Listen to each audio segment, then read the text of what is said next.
Oscar জয়ী সুরকার এ.আর রহমান ও তার স্ত্রী সায়রা বানু তাদের 29 বছরের দাম্পত্য জীবনে ইতি টানছেন। বুধবার রাতে এই খবর প্রকাশ্যে আসতে অনেকেই অবাক।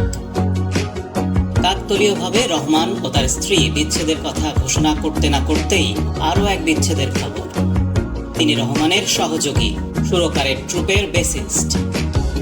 নিজের শিল্পের কারণে অল্প বয়সেই ভালো নামডাক করেছেন বাঙালি মেয়ে মোহিনী দে।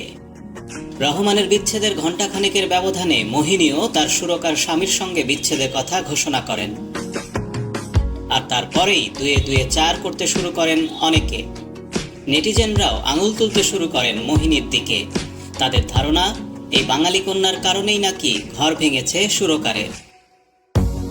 এই বিচ্ছেদ নিয়ে এ.আর রহমানের স্ত্রীর আইনজীবী জানিয়েছেন, দীর্ঘ তিক্ততা এই বিচ্ছেদের নেপথ্য কারণ। উভয় পক্ষই আপ্রাণ চেষ্টা করেছিলেন মিটিয়ে নিতে, কিন্তু তা আর সম্ভব নয়। ফলে দীর্ঘ দাম্পত্যের পর এই সিদ্ধান্ত নিতে যথেষ্ট কষ্ট হয়েছে তার। কিন্তু সায়রা অপারগ। তাদের বিচ্ছেদের পর বিপুল অঙ্কের খোরপোশ পাবেন সায়রা। এই নিয়ে ইতিমধ্যেই নানা কথা শোনা যাচ্ছে বিভিন্ন মহলে।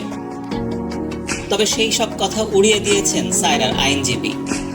তিনি পাশাপাশি এই বিষয়টাও স্পষ্ট করেছেন, রহমান সায়রার বিয়ে ভাঙলেও বন্ধুত্ব অটুট। এরপর স্পষ্ট ভাষায় তিনি জানান, তাদের এই বিচ্ছেদের সঙ্গে মোহিনীর কোনো সংযোগ নেই। তাদের আইনজীবীর কথায় সায়রা এবং রহমান নিজেরাই এ সিদ্ধান্ত নিয়েছেন। দীর্ঘ সময় ধরে চলা প্রতিটা বিয়ে ওঠাপড়ার মধ্য দিয়ে যায়। তারা মর্যাদাপূর্ণভাবে এই বিয়ে শেষ করছেন। রহমান আর সায়রা সব সময় একে অপরের সম্মান করবেন এবং মঙ্গল কামনা করবেন।